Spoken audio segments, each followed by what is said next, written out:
And we're back for our daily NBA best bets here on Saturday, January 17th. We've got about 10 games today in the National Basketball Association. Of course, we have our 5 best bets for the games given today. We've got a massive one, by the way, at the end of the night. No Luka for the Lakers against the Blazers. Oh, I'm so excited for that one. Anyways, folks, before we get into the video, make sure to hit that subscribe button down below for some more daily NBA best bets here on the channel. Earlier today, we posted our college basketball best bets, so go make sure to check that out. That's going to be linked in the description down below. Also on the channel, our NFL divisional round matchups or playoff predictions, excuse me. Obviously, today kicks off the divisional round of the NFL playoffs. Bills, Broncos, Niners, Seahawks. Those predictions are linked in the description down below. Best bets are posted yesterday, and on the channel as well, our college football national championship game predictions and our UFC 324 Gagey versus Pimblet predictions are over on Greedo Plays MMA. Go check that out over there and go subscribe to Greedo Plays MMA if you have not yet. Okay, on to the first now of our 5 best bets today for the NBA. Kicking things off with a matchup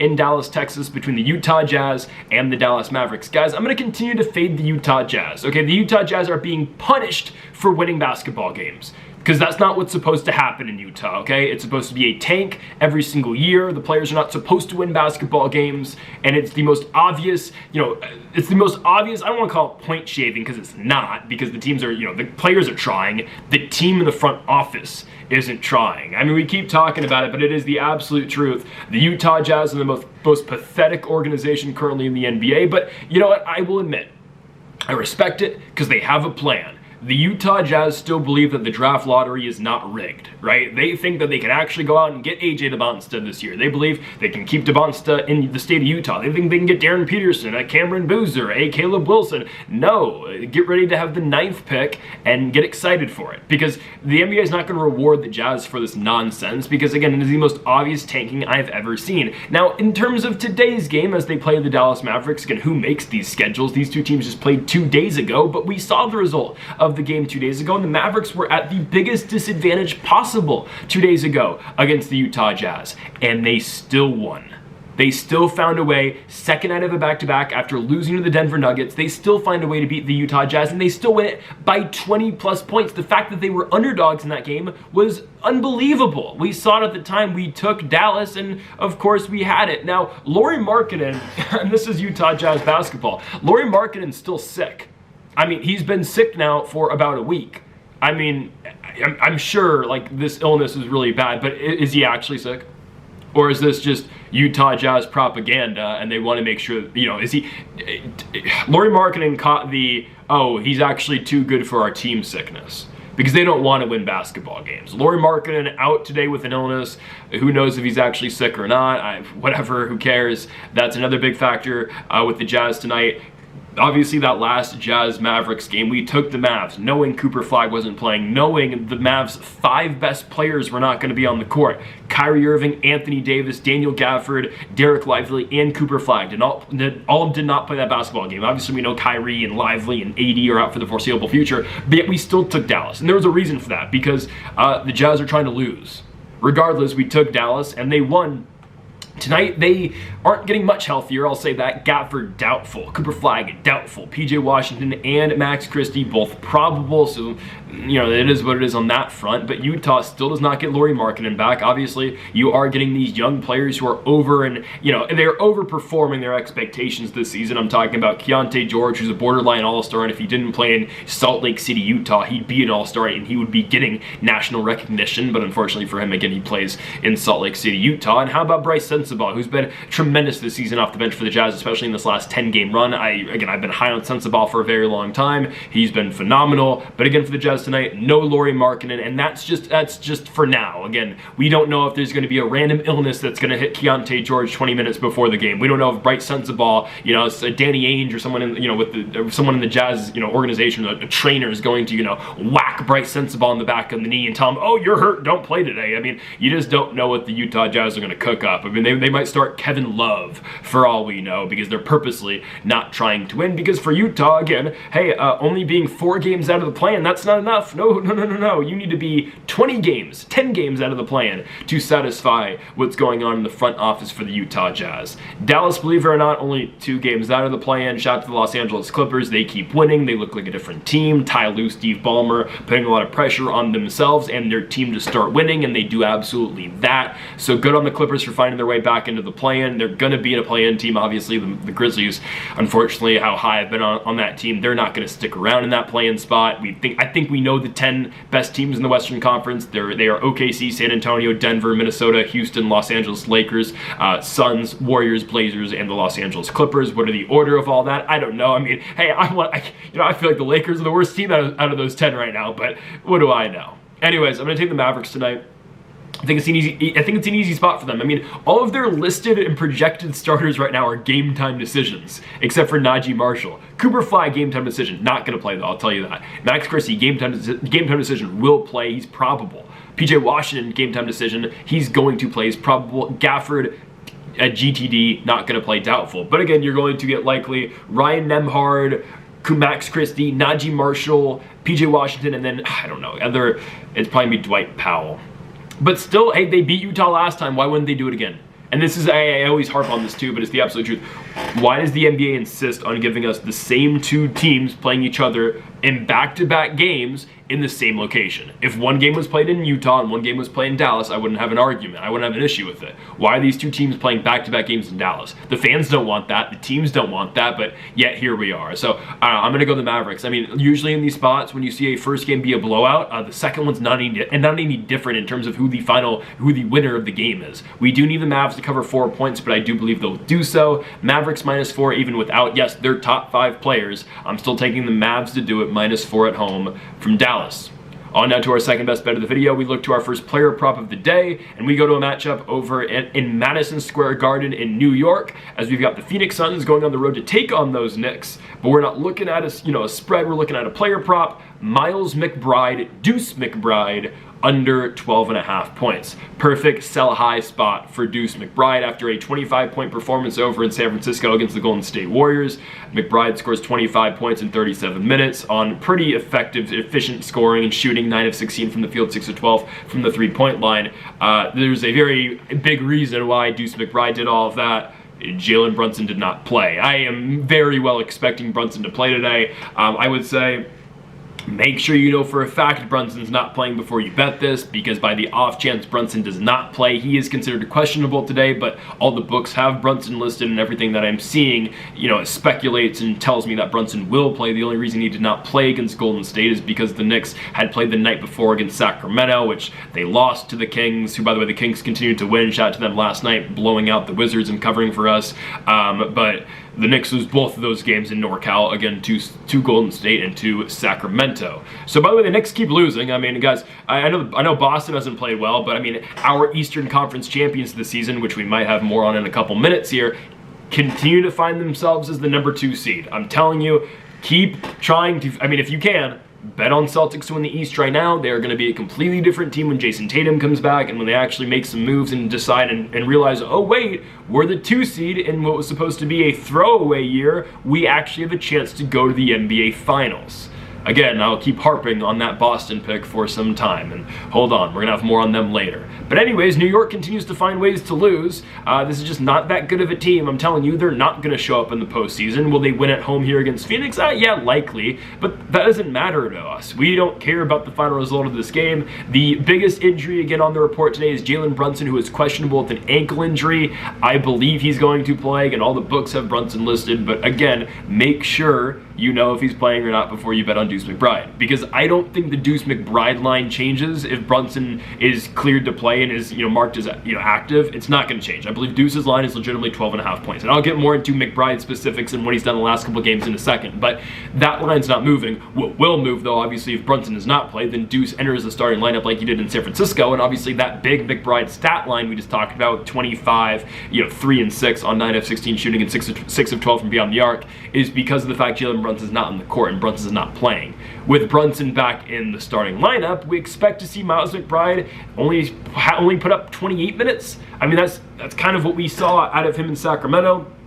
Josh Hart is back for that game. The Knicks are fully healthy for that game over in Sacramento, California, and Deuce coming off the bench only scores 10 points, does get the opportunity, and that's still going to happen. McBride is still going to get those 3-point shots. You know how the New York Knicks play basketball: chuck three, chuck three, chuck three, chuck three. I mean, it's just what they do. It's how them and the Celtics play, but that's neither here or there. Deuce goes 4 for 14 from the field against Sacramento and 2 for 8 from beyond the 3-point line, because again, though, I mean, this is a mindset thing, right? McBride's not needed as a number one scorer. I mean, he's still not a number one scorer when Brunson's out, but you know what I mean. He's not the starting point guard then. I mean, now, okay, we get McBride coming off the bench. Now he's just a spark plug in terms of, rather than being the guy or one of the guys like he was in San Francisco against Golden State on Thursday night.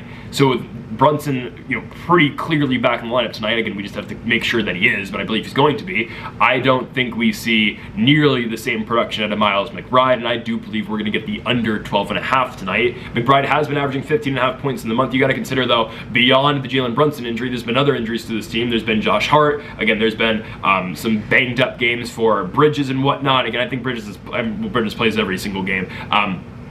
But they've tried to cut back on some of these minutes for some of these guys, and you just see McBride get to play in the 30s and whatnot. I don't think he's going to play 30 minutes tonight. I think we're going to see like 25-ish from Miles McBride. He's not the same player off the bench. Again, still electric, still a spark plug, but obviously not a 25 points per game scorer off the bench. So it just changes when Brunson's back in there, and I do believe we see the under tonight from Miles McBride. It's not the same play that we had yesterday, obviously, in terms of taking a guard to go under. We had Alonzo Ball under 5.5 points yesterday for the Cleveland Cavaliers, which again, as much as that pained me to do, obviously we took it, and yeah, Lonzo scored 0 points. I mean, guys, I told you yesterday, Lonzo Ball scoring 9 in 14 minutes against the Sixers. Unfortunately, it was an outlier. He goes out yesterday and scores 0 points in 12 minutes. I gotta believe Lonzo's gonna be traded, right? Where will that be? I don't know. I legitimately feel like the Clippers are a spot that actually makes sense for Ball. Getting back in Los Angeles, how we just saw how well LaMelo played the other night in LA, I think would actually kind of make sense for Lonzo to be on the Clippers. Obviously not start, but be on the team, obviously, in a bench capacity.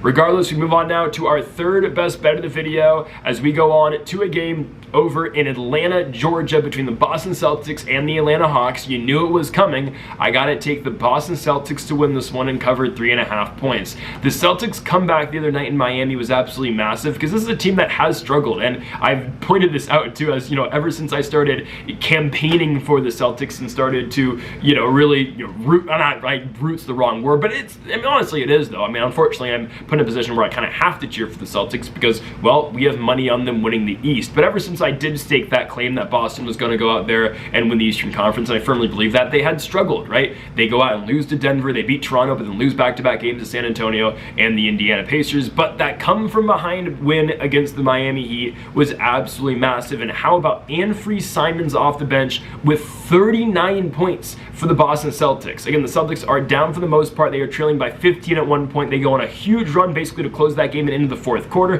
Jaylen Brown played all right with 27 points, but it was a big night, obviously, out of Anfernee Simons off the bench, 7 for 16 from beyond the arc, played 34 minutes, scores 39 points, absolutely massive stuff. And Boston actually only had 4 double-digit scorers in that game in Miami with Simons, Luka Garza, Jaylen Brown, and Sam Hauser. But tonight, the Celtics are in Atlanta, and guys, the Hawks just aren't as good of a team as the Miami Heat are.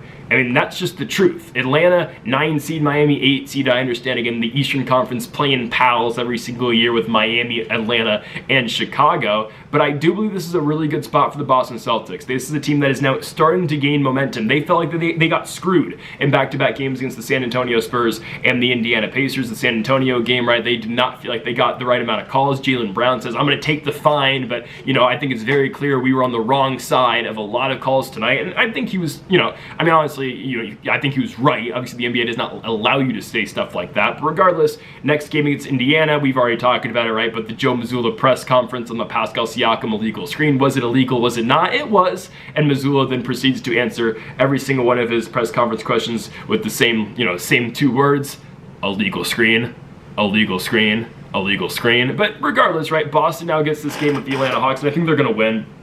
Guys, I think this team is just much better than Atlanta. We've watched the Hawks in the last 2 games of their road trip. Sure, you bring in CJ McCollum, you bring in Corey Kispert, obviously, from the Trae Young trade, but there are still a lot of injuries on this Hawks team at the same exact time. Kristaps Porzingis has already been ruled out against his former team tonight. Porzingis has been ruled out due to left Achilles tendonitis. Zachary Risacher, the former #1 overall pick, is out due to a knee injury, and the great barrier thief Dyson Daniels is questionable with an ankle injury tonight. And sure, again, there is bench depth for this team now with them bringing CJ McCollum and Luke Kennard and obviously Kispert and Vit Krejci and Mohamed Gay off the bench. They have depth now on their bench, and more so than they obviously did prior, because hell, Trae was just, injured for most of the season. But I don't buy this Hawks team, man. I mean, when they were going to trade Trae Young and talking about trading Risacher, and I'm sure they still kind of want to trade Risacher, because I don't think he was what they thought he was going to be, and does he fit the timeline? Not entirely, because I believe Atlanta thinks they can win relatively soon, which still does not make sense to me. But that's neither here or there. I thought the whole point of trading Trae Young was that they thought they were in their competitive window right now, or at least he didn't fit their window and what they were looking to accomplish. And I understand they feel like Jalen Johnson is now their big franchise star. He's the superstar of the team, which, again, Jalen Johnson's been playing phenomenal basketball this season. This breakout season has been great. But you trade Trae for McCollum and Kispert. Again, Kispert's going to provide you great shooting off the bench, and McCollum was a bucket this year in Washington. But again, we talk about empty stats all the time. That's kind of what CJ McCollum is, with all due respect. With all due respect, that's what CJ McCollum is. I mean, 18 points per game, but he plays for Washington.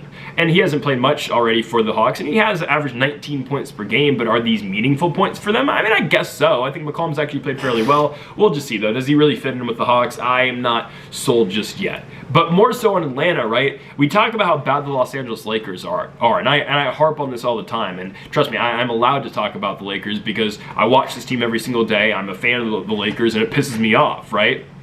But you look at the Hawks, they do win 3 straight games on the road, or 2 games on the road. They beat Denver on the road, obviously an injured and banged up Nuggets team. They go to San Francisco, they beat the Golden State Warriors, and then they go to LA. And they let the Los Angeles Lakers score 141 points in them. But again, that's what the Hawks are. They will try to go out there, and they'll try to go out there and just outshoot you and get into a shootout and try to come out of it on the right foot. But the Lakers actually had a good day shooting, which doesn't happen, obviously. And Atlanta didn't hit all of their shots. I mean, hell, we watched the Charlotte Hornets a couple days ago shoot 55% from beyond the arc. And LaMelo Ball is playing like he's out on the street against the Lakers. But the Lakers against Atlanta shot 56% from beyond the arc. Atlanta shoots 28% from beyond the arc, and Los Angeles ultimately wins the game 141 to 116. So again, Atlanta, I don't love them defensively. We know how Boston can shoot if they get hot, and that's a big if, obviously, because it's dependent on the game. But look at guys like Anfernee Simons, who had that big game against Miami. Look at Jaylen Brown if he gets going. Peyton Pritchard had a horrible game against the Heat. He scored 2 points in 24 minutes, but we know again what the former 6th man of the year is capable of, and it's all about potential with Boston. We're playing the long game right now with the Celtics. We know how good they're going to be in the postseason. We know this team has championship DNA, with all fairness, that only being Pritchard, Brown, White, and Tatum for the most part. But still, I think this team is going to be good down the stretch of the season. And in this specific game, I do believe they beat Atlanta. Stylistically, how do I see this game going? I think Boston's able to shoot lights out. Atlanta does not play great perimeter defense. They allowed the Los Angeles Lakers to shoot 56% from beyond the arc against them. I would imagine Boston will be able to do relatively the same. And unless Atlanta just has a monstrous shooting night, I think the Celtics should be able to win and cover the 3.5 points. So I'm going to go with Boston on the road in Atlanta, Georgia against the Hawks, -3.5 for the Celtics winning this game on the road. On now to our 4th best bet of the video. We move over to Miami, Florida. Again, the aforementioned Heat are back, but we're going to be taking the Oklahoma City Thunder to go on the road and cover 9 points.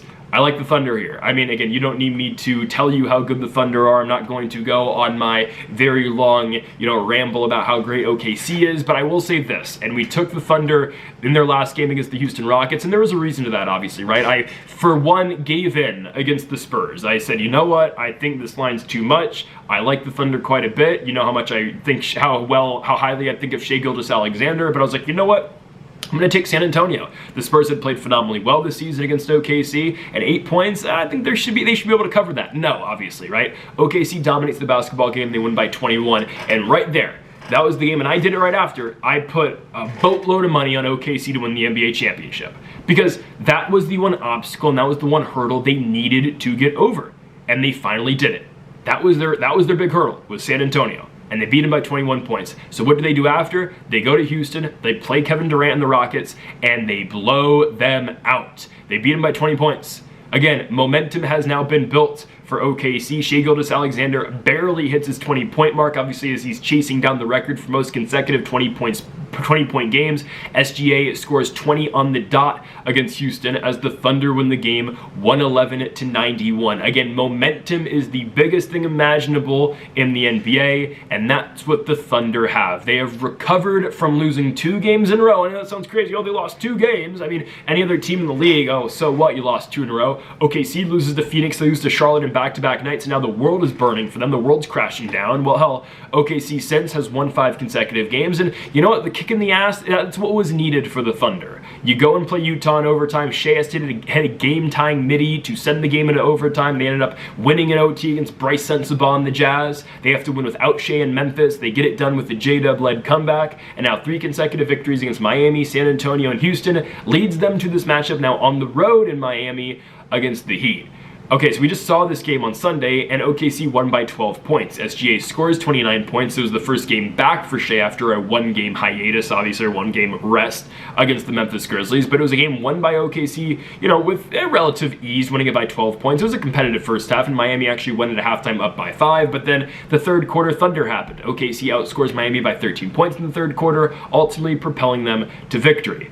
They're going to meet again. Miami's coming off that L to Boston, and don't look now, but the Heat have lost 4 out of their last 5 games, and the Heat are only 1 game over 500 with a likely loss that they're going to take tonight against OKC. This team is going to be at 500, exactly halfway, actually, well, 1 game over, or actually, I guess just we can say over, over halfway through the year. Miami's under 500 or at 500, which, I mean, again, they're just, the Miami Heat, same thing every single season. I'll make this comparison to the NFL and the NBA all the time, but the Miami Heat are just the Pittsburgh Steelers of the NBA. You always make the playoffs, you find a way, and you screw yourself out of a decent draft pick. And hell, I mean, look what Pittsburgh did this year. Aaron Rodgers gets him to the postseason, they lose in the first round, and now you don't have a good draft pick, and what is your future? Again, I mean, this is not an NFL video, so I'm not going to go too far in depth about now the Mike Tomlin-less Pittsburgh Steelers, but the Heat and the Steelers are put in the same position every single season. And Miami, I mean, they're 9-point underdogs at home today for good reason, because the Thunder have found their stride again. They are playing like the favorites they should be. The favorites they are. Shai is playing at a phenomenally great level, and last game against Houston, Shai doesn't even play that well. Shai only attempts 12 shots in that game. He hits 6 of them, gets his other points from the free throw line, he hits his 20 and gets out of there, but OKC wins with the best player in the league scoring 20 points. And they're still doing without their starting center and Isaiah Hartenstein, and there is discussion too. I mean, is Hartenstein really, one of the 5 best guys to start for this team? Because the argument now is, okay, should Cason Wallace just be starting? Because, as we've said earlier, the Thunder starting lineup that won the NBA championship last year still has yet to win a game with each other this season. And sure, that's a result of injuries from Hartenstein, from J-Dub early in the season, but maybe they do shift to Cason Wallace starting, because think about it, Isaiah Hartenstein is more than expendable. He could definitely just be traded in the offseason for more assets, or, hey, to relieve cap and get them another name in the offseason. But regardless of that and Hartenstein's future, again, I think he might be on the chopping block considering their recent success. Still, again, we've got halfway of the season left to go. OKC should dominate Miami here.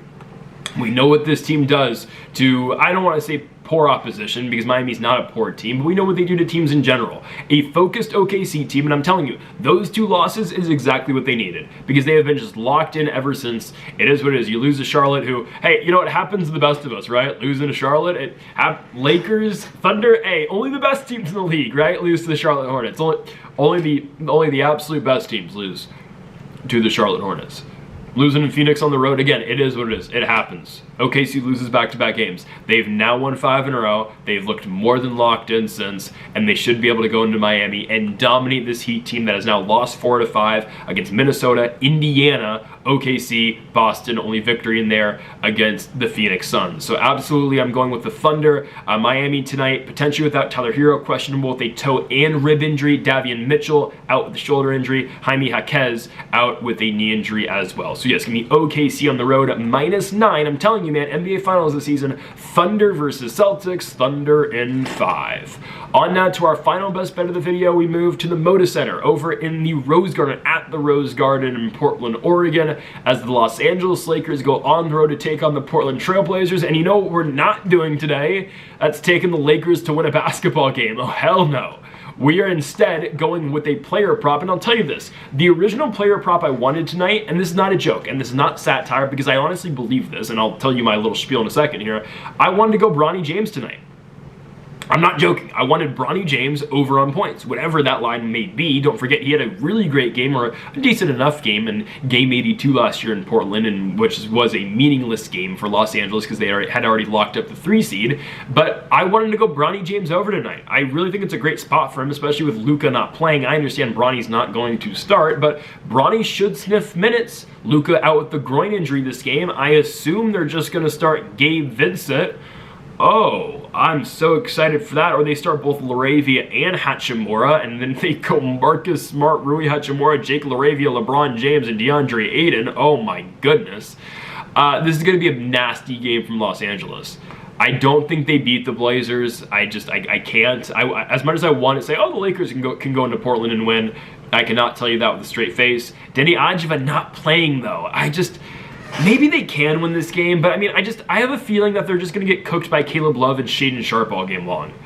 I'm very intrigued. But like, okay, and as a DeAndre Ayton revenge game in Portland, but Ayton questionable, no Luka, potentially no Jackson Hayes again. He's still dealing with that left hamstring injury. Again, so the player prop, it's LeBron James. Okay, I'm going with Bronny's dad. I wanted to take Bronny because I really think he should play, and the three-point ball's been better for Bronny, and he actually plays defense, something the Lakers don't do. But we're going to take LeBron James over 26.5 points. Again, I think the Lakers to win this game outright is actually very doable. Portland tonight without their all-star Deni Avdija. Drew Holiday questionable with a calf injury, and again, we know how teams approach calf injuries in the NBA right now. Jeremy Grant, might be back. Again, Grant's been out for quite a bit now, but Grant questionable tonight with an Achilles injury. Obviously, again, played against the Hawks a couple days ago, but might play again here. Scoot Henderson, Matisse Thybulle have been out all year long. Both of those guys still out. The update on Thybulle is that he's out against the Lakers and still doesn't even have a timetable to return. So there's that. Apparently, Scoot is closer to returning, so we'll see about him. But the big headline is Deni Avdija not playing tonight for Portland. Portland missing their star. Lakers missing one of their stars in Luka Doncic. Well, this should create for a LeBron James game. Guys, LeBron is still a top 10 player in the NBA at 41. And I know Avdija's got more All-Star votes than Bron, which are we serious? But whatever. LeBron James is still a top 10 player in basketball. If you don't believe me, go watch him play still. Against Charlotte, LeBron James is playing exactly 33 minutes per night. I don't think that's a minutes restriction. It's just how it's happened the last 4 games. Bron with 31 points against Atlanta, and then 29 points 2 days later against Charlotte. Bron is playing back-to-backs now because he has to get his 65 games to make All-NBA, and Bron really cares about that, obviously. So Bron's going to start playing back-to-backs, and yeah, he's playing great basketball in the month of January. And I love Austin Reeves, and Reeves obviously makes the Lakers better, but without Austin Reeves, LeBron James is averaging this month 28, 8, and 8 for a 41-year-old. He's doing this. Are we serious? I mean, this is just absurd stuff, and it's a damn shame. The Lakers, and I can say this as a Lakers fan, it's a damn shame they're wasting the greatest player ever's 41-year-old year on this crap. What was Jordan doing at 41? Not this. It's the truth.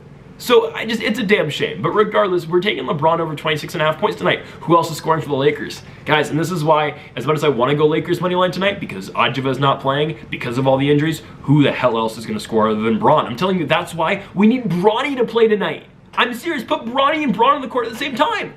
Regardless, because I'm just saying, Bronny and LeBron combined have the most points ever as a father-son duo in the NBA. So I'm just putting that out there. Who else is going to score on the Lakers tonight? They might start Marcus Smart. Probably will start Marcus Smart, Jake LaRavia, Rui Hachimura, LeBron James, DeAndre Ayton. What happens if Ayton doesn't play? What happens if Ayton and Jackson Hayes don't play? They're starting Drew Timme at the 5, or Maxi Kleber. Or no, likely they just go small and start Vando. Oh my goodness. There's going to be nobody who can score. Think about the active guys on the lineup, or in the lineup today for the Lakers.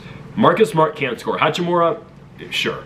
Jake, he'll hit a 3 once in a while. Ayton, maybe, but he might not play. Bron, Kobe Buffkin, like his shot, but we'll see. Vando can't score. Doesn't even play defense well. Gabe Vincent sucks. Absolutely horrible. 0 for 7 last game. Get off my team. Dalton Connect, can't score. I mean, Nick Smith pulls up from half court, has never seen a shot he doesn't like. Don't love his shot. How about Bronny? Can we play Bronny James? I'm so serious. This is not satire. Bronny James is one of the best scorers on the Los Angeles Lakers, and it's a damn shame he doesn't get more minutes. Play Bronny James more, and the Lakers are actually a better basketball team. Tonight, though, I have to go with Bronny's dad. I gotta go LeBron James Sr. over 26.5 points on the road in Portland against the Blazers. Again, I am tempted to go Lakers money line, but they are banned until Austin Reeves comes back, so we can't do it. But again, no Adjeva, potentially no Holiday. We'll see. I think the Lakers played the Blazers competitive tonight. I can't bank on a money line. Folks, that does it for our NBA Best Bets on January 17th. If you haven't yet, though, make sure to hit that subscribe button down below for more. Make sure to leave a like if you did enjoy the video. Make sure to comment if you did good day in the picks. We'll be back tomorrow for more daily NBA Best Bets. Folks, thank y'all for watching, and Mamba forever.